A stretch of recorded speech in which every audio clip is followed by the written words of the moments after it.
We've got a question from Soccer Girl 11 SCERGIRL 11.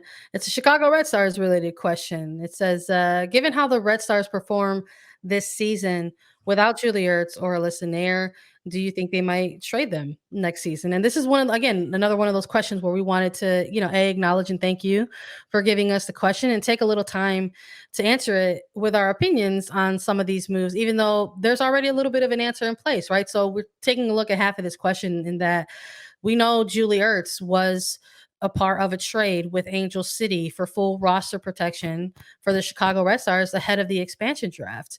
And Alyssa Naeher was extended a full club contract with Chicago Red Stars. So that's a player that sort of came off US Soccer's allocation books, right? So this is her contract is directly with the Red Stars instead of US Soccer. And I think maybe what we can focus in on a little bit here is maybe sort of the rationale behind moves like that. And there's always going to be debate about winners and losers of trades, right? That's just something that comes when you talk about professional sports.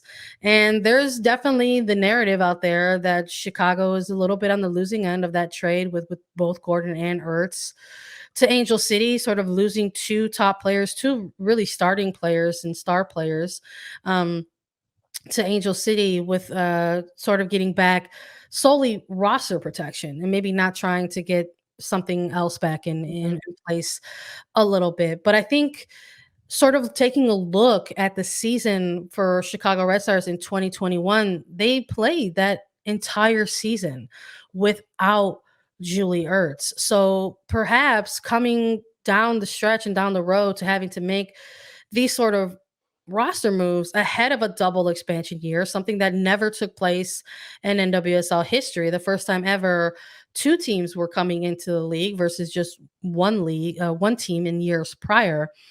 You have to sort of make those moves and you make those gambles. And Chicago ended up rolling the dice with this one. Talked a lot about how many of their moves in the offseason were spearheaded by conversations and to sort of try to help fulfill player requests.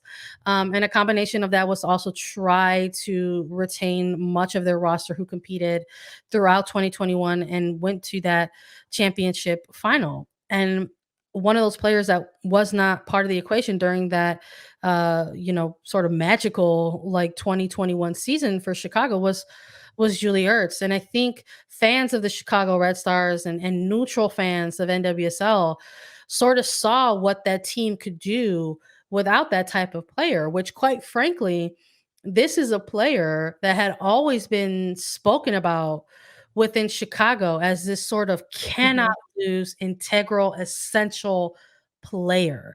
So to sort of see the Chicago Red Stars roster in 2021 really just kind of flip the script on that was very impressive. And that's not to take away from Julie Ertz in her game, because I can guarantee you Angel City was ecstatic to get a player like Ertz in the midfield. Anybody would. You're talking about a United States women's national team defender, starting caliber, breakout star type of player. But Chicago Red Stars did what they did in 2021 with so limited options really, and showed themselves, quite frankly, how to navigate a midfield without somebody like Ertz, who at once upon a time again was thought of as like this person who could never be removed from the lineup. So it's a little bit impressive, I think, that the move that they made. I agree. And in hindsight, you think, okay, no, they did do it without Julie Ertz, of course, and they were able to do that. But she is such a force to be reckoned with, and that is proven because she wasn't playing with club and with Chicago due to her injury, and then she goes to Tokyo Olympics and she plays and she does well because a player like that, Julie Ertz, her 70% is better than a lot of other people's 100%. And that says so much about the type of player she is.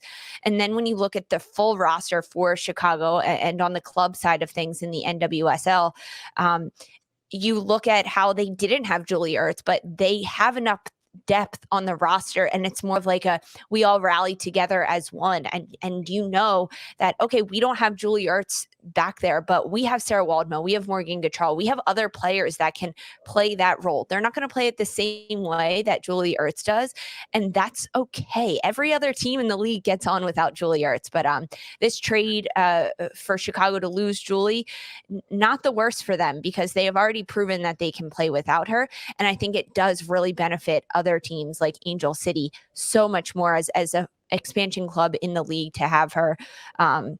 But yeah, I mean, it's still like baffling to me to think about how Chicago didn't have their starting world-class defensive midfielder, and they also didn't have their starting world-class goalkeeper, and they still made it to the NWSL Championship. That's just determination of a team. So I like this question, and anyone with Chicago Red Stars specific questions, you can hit them for us, because Sandra is your know-all of the team, and she'll hit you with all of the right info on it.